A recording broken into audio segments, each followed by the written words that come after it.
Technical college की online classes में आपका स्वागत है। आज हम जो बीएससी सेकेंड ईयर या बीएससी बीएड सेकेंड ईयर का टॉपिक है ऑप्टिक्स का, वो करने जा रहे हैं।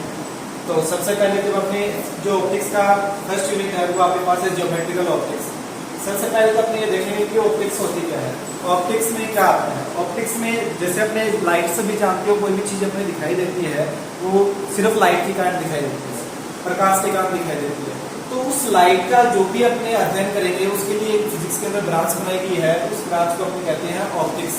अब ऑप्टिक्स के भी दो पार्ट है, एक आपके पास ज्योमेट्रिकल ज्यामितीय जो आपके पास प्रकाशिकी है, ज्यामितीय प्रकाशिकी, और दूसरा आपके पास फिजिकल ऑप्टिक्स यानी कि आपके पास भौतिक प्रकाशिकी। अब जो आपके पास फर्स्ट यूनिट है ज्यामितीय प्रकाशिकी, उसके अंदर क्या क्या चीजें आती है? नाम से स्पष्ट है, ज्यामिति, ज्योमेट्री, और ये आपके पास फिजिकल। ज्योमेट्री के अंदर जैसे आपने कोई भी ऑपरेटर्स लगा रहे हैं तो उसको किस तरीके से उसको अपने यानी कि प्रकाश की सेटअप जो सेटअप बॉक्स होता है वो अपने पास किस आता है? ज्योमेट्री के अंदर आता है। तो इसके अंदर जो आपके पास सबसे पहले आता है लीनियर प्रोपेगेशन। लीनियर प्रोपेगेशन का मतलब क्या है कि जो आपके पास लाइट है वो आपके पास बिल्कुल एक सीधी लाइन में, ये अपनी स्टार्टिंग से पढ़ते आ रहे हैं 10th क्लास से कि प्रकाश हमेशा सीधी रेखा में गमन करता है।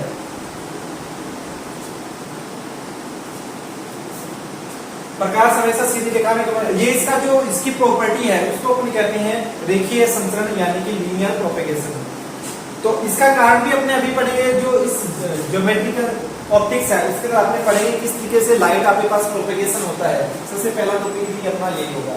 उसके बाद आपका आता है रिफ्रैक्शन और रिफ्लेक्शन। रिफ्रैक्शन और रिफ्लेक्शन, अपवर्तन और परावर्तन। अपवर्तन क्या होता है? जैसे आपके पास कोई भी पारदर्शी सतह है, उसके द्वारा कोई उसके ऊपर कोई भी आपने एक लाइट इंसिडेंट करवाई, तो उसके ऊपर आपके पास क्या होगा, वो इससे उसके अंदर कुछ पार्ट तीन घटनाएं होती है, या तो इसमें एब्जॉर्ब, एक होता है रिफ्लेक्शन और एक होता है रिफ्रैक्शन।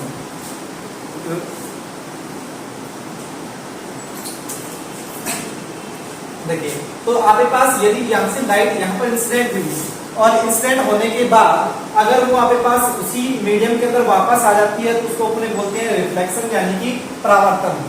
और अगर वो उस मीडियम यानी कि उस जो आपने ऑब्जेक्ट रखा है उसको क्रॉस करके सेकेंड मीडियम में चली जाती है, दूसरे माध्यम में चली जाती है, तो उसको अपने बोलते हैं, या आप कह सकते हैं कि लाइट उसको पारगमित कर रही है, उसको बोलते हैं अपने अपवर्तन। अपवर्तन और परावर्तन के नियम आपने पहले पढ़े हुए हैं।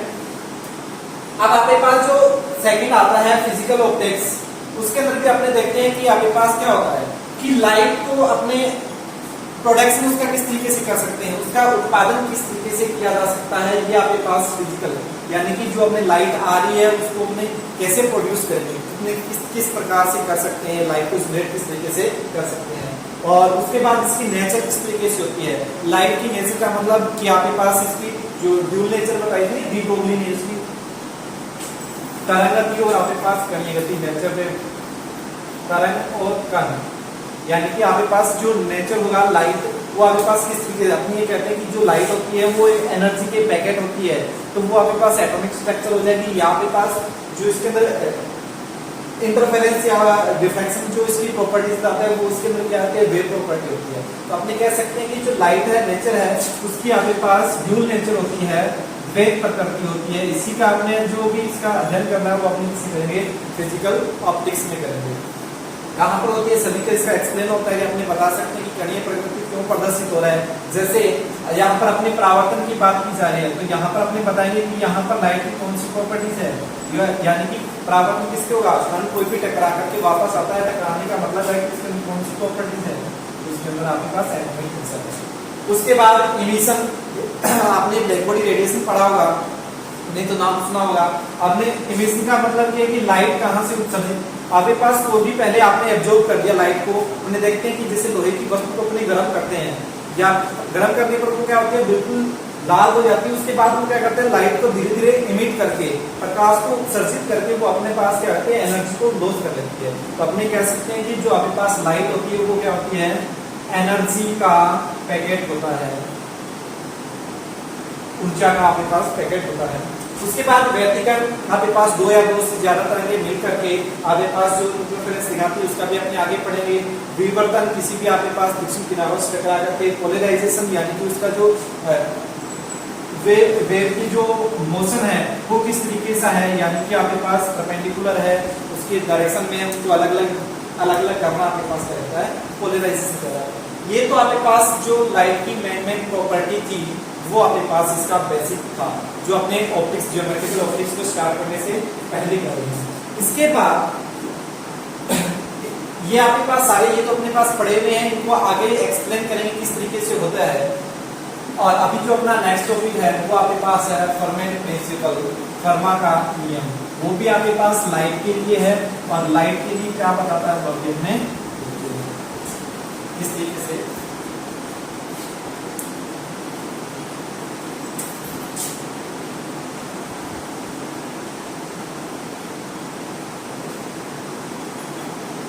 फर्मा का नियम। ये फर्मा का नियम क्या कहता है, इसको एक नाम और देते हैं अपने, principle of list time. Principle of list time, न्यूनतम समय का नियम। ये आपके पास प्रिंसिपल क्या कहता है कि आपके पास कोई भी लाइट वेव या यानी कि लाइट मूव कर रही है, गति कर रही है, तो वो उस पाथ को फॉलो करेगी जहां पर उसका टाइम क्या होता है, मिनिमम होता है। टाइम मिनिमम होने का मतलब कि आपके पास दो पॉइंट है ए और बी, इन दोनों के बीच में लाइट जा रही है, तो लाइट जो उसका पाथ होगा उस पाथ के लिए ये फॉर्मेट में प्रिंसिपल दिया था। उसके कहा था कि आपके पास जो भी लाइट होगी एक पॉइंट से दूसरे पॉइंट के बीच में अगर वो मूव कर रही है, जा रही है, गमन कर रही है, तो वो आपके पास उस पथ को फॉलो करेगी जिसके अंदर लगा टाइम क्या होगा, न्यूनतम होगा। अब इसने बाद में इसके अंदर एक्सप्लेन हो क्या कि आपके पास जैसे यहाँ से ए से बी तक अगर इसके बीच में कोई भी मीडियम आ रहा है, एक आ रहा है, दो आ रहा है, किसी भी प्रकार का आ रहा है, तो उनसे वो आपके पास क्या होगी, अपवर्तित होगी, परावर्तित होगी।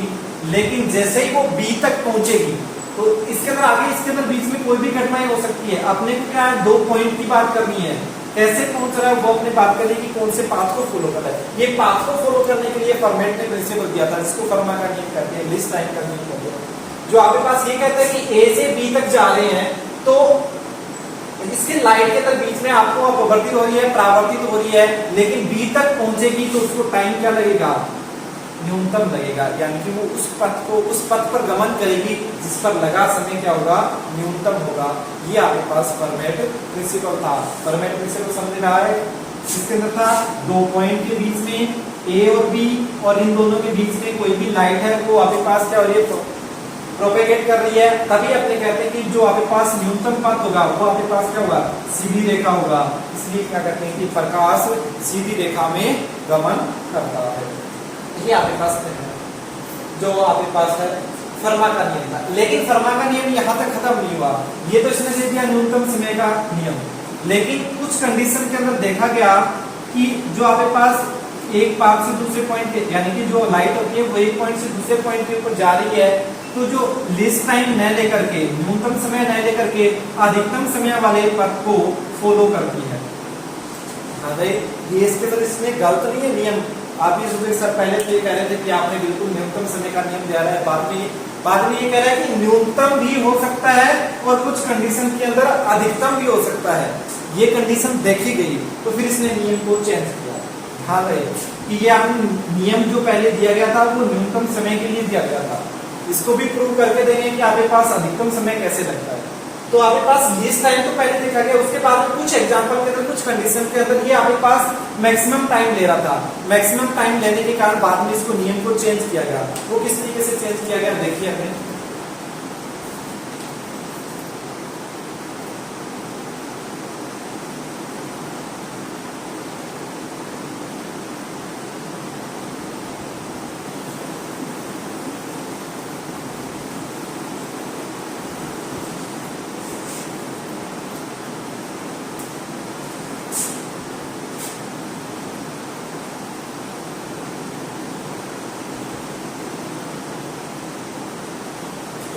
ये नियम क्या कहता है, इसको बारहवें नियम को चेंज कर देगा।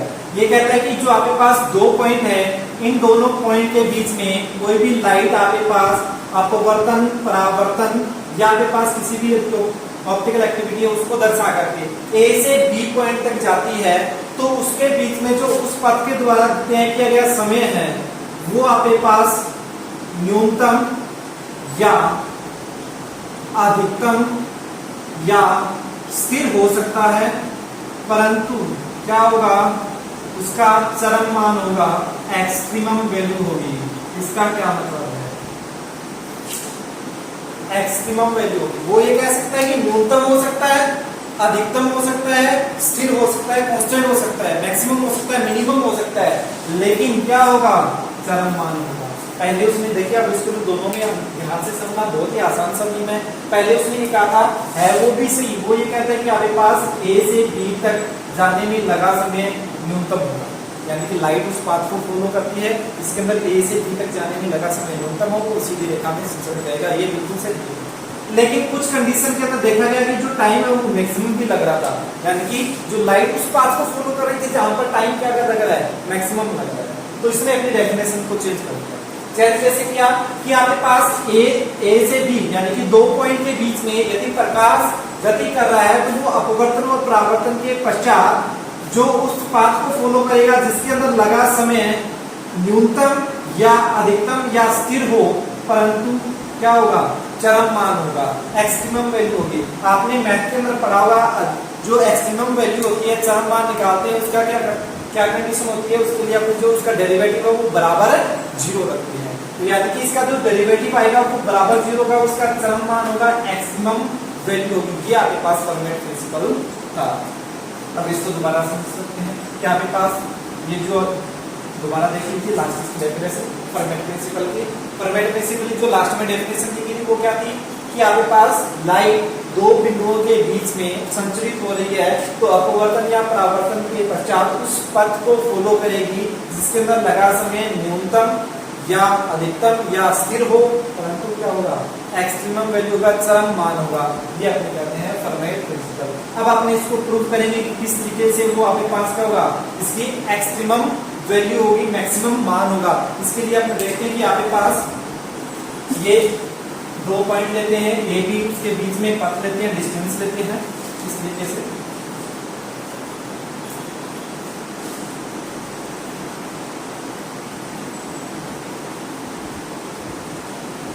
ये मान लीजिए आपके पास दो पॉइंट है ए और बी, इसके बीच में दो तरीके से आपके पास पाथ दिखाया गया है, एक तो ए सी बी है और दूसरा ए डी बी है।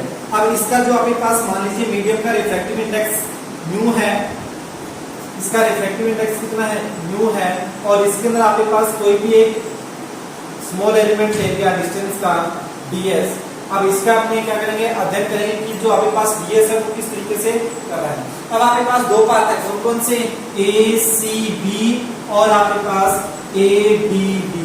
इन दोनों पाथ के लिए अपने क्या निकालते हैं, डिस्टेंस। इस तरीके से मान लीजिए कि इसकी वेलोसिटी कितनी है, लाइट की, यहाँ पर इस मीडियम के अंदर वेलोसिटी म्यू है, इसका रिफ्रैक्टिव इंडेक्स कितना है, सॉरी रिफ्रैक्टिव इंडेक्स म्यू है और इसकी वेलोसिटी कितनी है, v है। तब आपके पास म्यू इज इक्वल टू क्या होगा, c अपॉन में v। तो यानी कि दोनों आपके पास, दोनों मीडियम के लिए इस तरीके से आपके पास। अब आपके पास देखिए जो आपने एलिमेंट लिया है ds और उसकी वेलोसिटी कितनी है, v।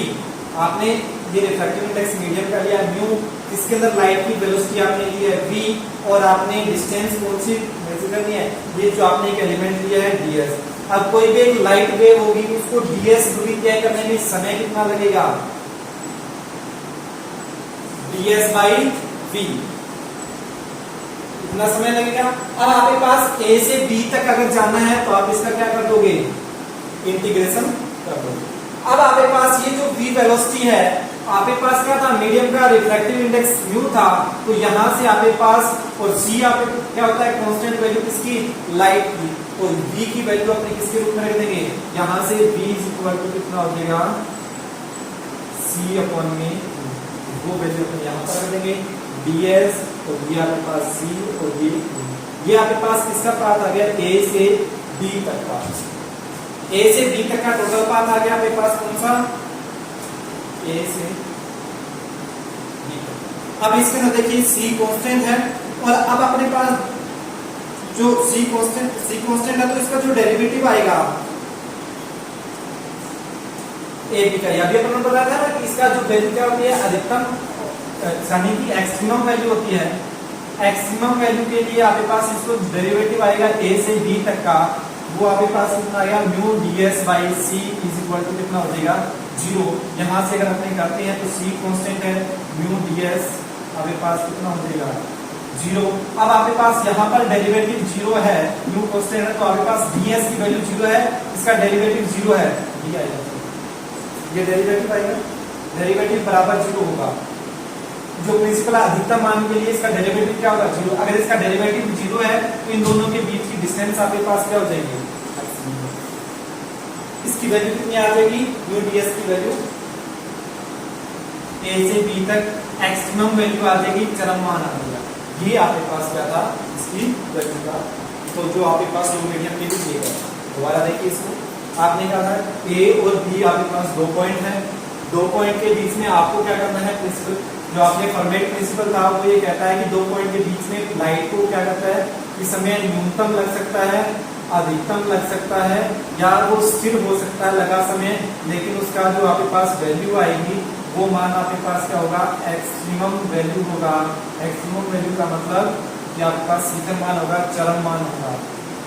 अब चरम मान क्या होता है कि उसका डेरिवेटिव क्या होता है 0 हो जाएगा, डेरिवेटिव 0 आता है उसकी वैल्यू क्या होगी, मैक्सिमम होगी।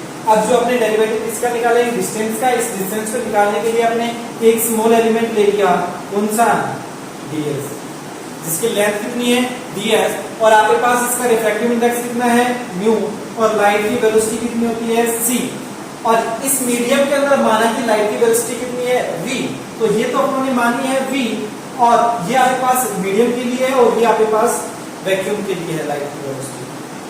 अब यहाँ से म्यू इज इक्वल टू दोनों के आपके पास मीडियम के अंदर उसकी लाइट की वेलोसिटी का रेशियो आ जाएगा, mu is equal to c upon में v। यहाँ से v की वैल्यू आ गई c अपॉन में वेलोसिटी आ गई आपके पास, तो अपने निकाल सकते हैं इसको लगा समय, ये आपके पास कितना आ जाएगा, समय कितना आ जाएगा ds बाई v, और कहां से कहां तक a से b तक, ये a से b तक का क्या है, a से b तक का क्या है समय है। अब आपने जो इस प्रिंसिपल के कहते हैं कि इसका जो अधिकतम मान होता है, चरम मान होता है, इसके लिए इसका डेरिवेटिव कितना हो जाएगा 0। अगर इसका डेरिवेटिव 0 है तो आपके पास यहाँ से a से b तक म्यू ds कितना हो जाएगा 0 हो जाएगा। इसका मतलब ये वाली वैल्यू आएगी जो इसका मान आएगा इसका a से b तक के म्यू ds का, और म्यू ds क्या था उसकी वैल्यू क्या आ जाएगी, समय था a से b तक का, और a से b तक का समय का क्या वैल्यू आ गई, उसका एक्सट्रीमम वैल्यू आ गई, चरम मान आ गया। ये आपके पास इसका प्रूफ था। उसके बाद देखिए अगर आपके पास इसकी चरम मान आएगा तो आपके पास 2 बिंदुओं के लिए बात करेंगे तो वो आपके पास स्ट्रेट लाइन आएगा, इसके अंदर लगा समय आपके पास न्यूनतम होता है, उसका डेरिवेटिव आपके पास 0 आ जाएगा, आसानी से समझ सकते हैं। एक चीज तो समझ आ गई कि जो आपके पास लाइट होती है वो बिल्कुल सीधी रेखा में गमन करेगी, तो 2 पॉइंट के बीच में आपके पास a और b के बीच में आपको लगा समय न्यूनतम होने के लिए वो आपके पास क्या होगा, बिल्कुल सीधी रेखा में गमन करेगा। अब ये भी आपको समझ में आ गया होगा कि इसके एक्सट्रीमम मान किस तरीके से आता है। एक्सट्रीमम मान ये आता है कि आपके पास लगा समय मिनिमम हो या मैक्सिमम हो कोई फर्क नहीं पड़ता, लेकिन वो समय क्या होना चाहिए, एक्सट्रीमम होना चाहिए। एक्सट्रीमम के लिए कंडीशन क्या होती है, उसका डेरिवेटिव क्या होता है 0, किसी चीज का डेरिवेटिव 0 होता है तो आपके पास क्या हो जाएगी, एक्सट्रीमम वैल्यू आ जाएगी। ये आपके पास फॉर्मेट प्रिंसिपल था। अब अपने न्यूनतम समय का एग्जांपल तो बिल्कुल सामने ही होता है कि 2 बिंदुओं के बीच की दूरी के अंदर प्रकाश सीधी रेखा में गमन करता है तो वो न्यूनतम समय लेगा, लेकिन अपने ये दिमाग में नहीं आती कि वो अधिकतम समय कैसे लेता है। तो अधिक